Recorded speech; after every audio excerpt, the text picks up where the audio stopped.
Akkam jirtu nagaa keessanii guyyaa har'aabsii qaamdheeshanii xumura bara 2017 bagattiin singee baga keenyee ayyaanni fuuldura keenya ayyaana gaarii kan jaalalaaf kabajaa kan badhaadhinaa kan milkaa'inaa nuuf haa ta'u jechaami har'a kana rifeensa hojjetachuudhaaf qophii ayyaanaarra jira. Yeroo ayyaanaa akkasuma qophiin tokko namatti dhufu mana rifeensaa deemu waraqaa eeggachuun baasiin wajjin waan miiqatu jira waan ta'eef mana keessatti hojjechuun agam salphata akkam yoo goone bareeda akkamittis hojjetachuu dandeenya kan jedhu wal qabsiise isinii qabadhee dhufeetii jira.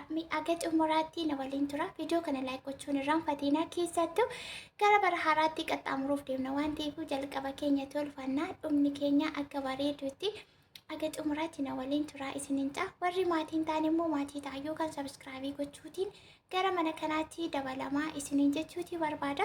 Kun egaa akkuma asirratti argitanii amma kana qibaatii dibachaa jira jechuudha. Qibaatiin kun qibaatii roosmariirraa hojjetamedha. Qibaatiin kana qopheessee waanumaan kaa'in fayyadamaa irra malee akkamittiin akka qibaatiin sun hojjetamu viidiyoo biraarratti kanan hojjedhee ture. Isa kana description boxii jala linkii isaa isiniif kaa'uu danda'a warra barbaadaniidhaaf. Amma garuu miicuu fi otoo miiciin duratti immoo wanta kana maaliif itti fayyadamuudha. Baay'ee wayii rifeensa koo erga miicee guyyaa 3 har'aan guyyaa 3ffaati. Guyyaa nan itti miicuu hin geenye torbeetti yeroo tokko miica waan ta'eef erga miicee torbee tokko hin finne. Haa ta'u garuu ayyaanni burmaan ta'eef natti as siqee jechuudha. Kana baay'ee ariifachaatii jira.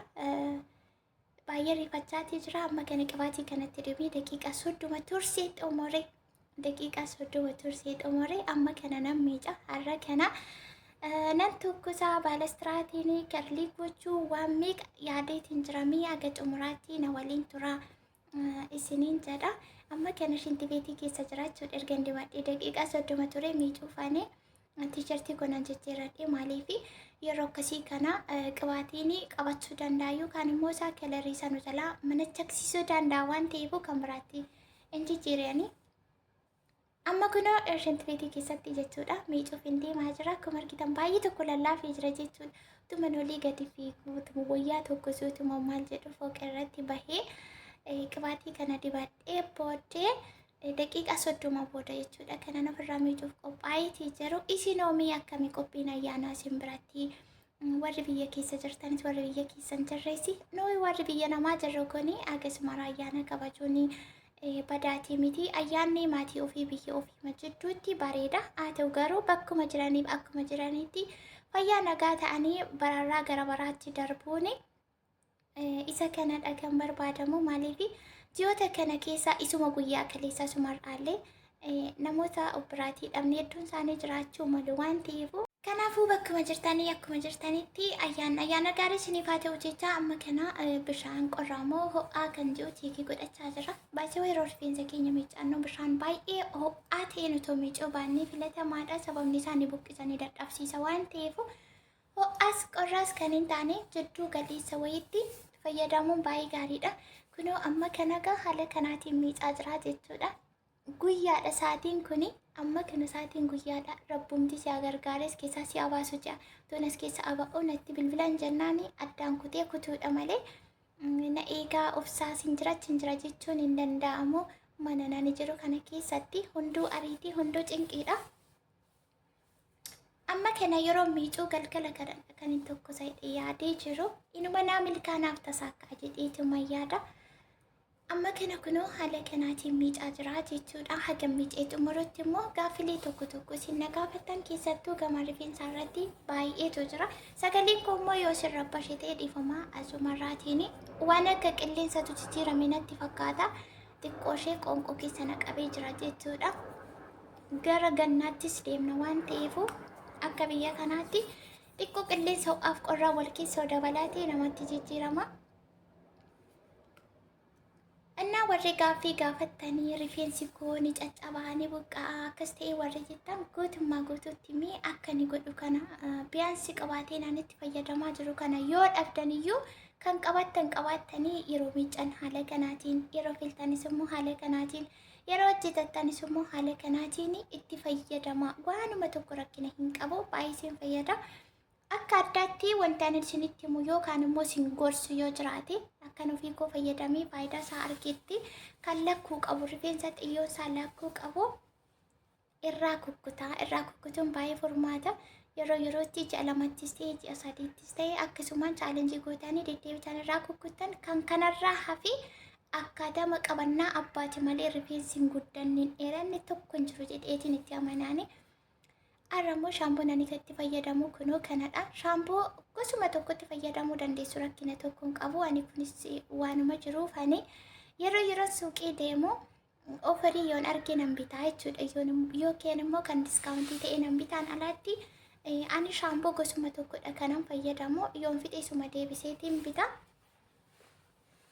Shaampoon kunis immoo baay'ee gaariidha. Warri beektan biitti warri hin beekne bitattanii itti fayyadamuu dandeessu. Baay'ee tokko shaampoo namatti tolu rifeensa kan hin buqqisne. Shaampooliin tokko kan kukkutan kan buqqisanii zimma jedhee rifeensa kan kukkusu jira. Akkasuma immoo yeroo rifeensa keessan miican shaampoo yeroo tokko qofaadhaan kanan itti godhu. Shaampoo yoo baay'ate ni goggoga waan ta'eef baay'ee gardaddeedhee goggossa. Akkas akka hin taaneef yeroo tokko bichaa seera qabeessaan akkaataa madaallee rifeensa keessaniitti namni rifeensa dheeraasii gabaabaas qabu jira. Yabbuusii xiqqaayyuu kan baay'ina kan hin qabne illee jira. Isa kana amma singoo sintu beeka garuu yeroo tokko qofa yoo itti fayyadamtan baay'ee gaariidha. Anamma yeroo tokkodha kanan itti fayyadamu. Kun egaa akkuma argitanii haaluma kanaatiin miicee ergan xumuree booda dhumarratti maal akka ta'u waliin ilaalla jechuudha. Warri koomentii jalatti baay'ee tokko namoonni tokko baay'ee fataa nama gootu.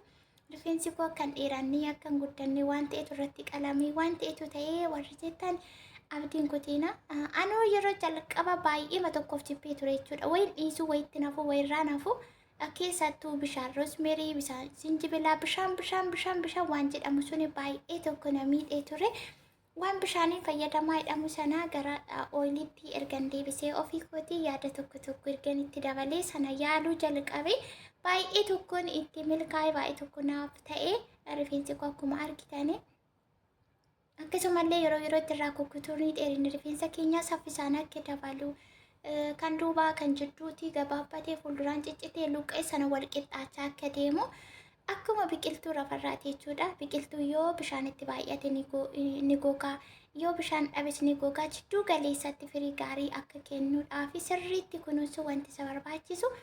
Itti yoo kennan biqiltuun lafarraayyuu firii gaarii kennuu danda'a. Yoo kan sanyiin gadi baasanii facaasanii akkuma facaasanitti gatotoo hin taane achitti wanti isa barbaachisu hundumaa yoo guutanii sanyiin sun sanyii gaarii ta'ee dachaa ta'e nama gammachiisuu fi argachuu danda'u jechuudha. Kanaafuu rifeensi illee akkasuma suuteedhaatii obsaan qabadhaa isiniin jechuutii barbaadeen ani rifeensi koo akkas ta'e sana ta'e waan jedhamu naaf hin fudhatamu. Maaliif irra caalaan namoota nuti arginu miidiyaa sooshaal miidiyaa kanarratti baay'een keenyaan argaa oolla waan ta'eef wanti isin gootanii haalli isin itti fayyadamtanii baay'ee badaadha. Sanadha kan isin sirreeffachuu qabdanii. Kun egaa akkuma argitanii amma kana miicee xumuree jira jechuudha. Har'a koondishinarii illee hin fayyadamu sababa yeroo dhabuu yookaan immoo jarjaruurraan kan ka'e koondishinarii nan qaban ture garuu fayyadamuuf nan jarjaree jira baay'ee. Amma kana kunoo haala kanaatiin filee xumuree keessattuu warri rifeensa caccabaataa qabdamme yeroo miican kana haala kanaatiin otoo filtanii baay'ee tokko filatamaa isiniif illee gaarii rifeensaaf illee gaariidha.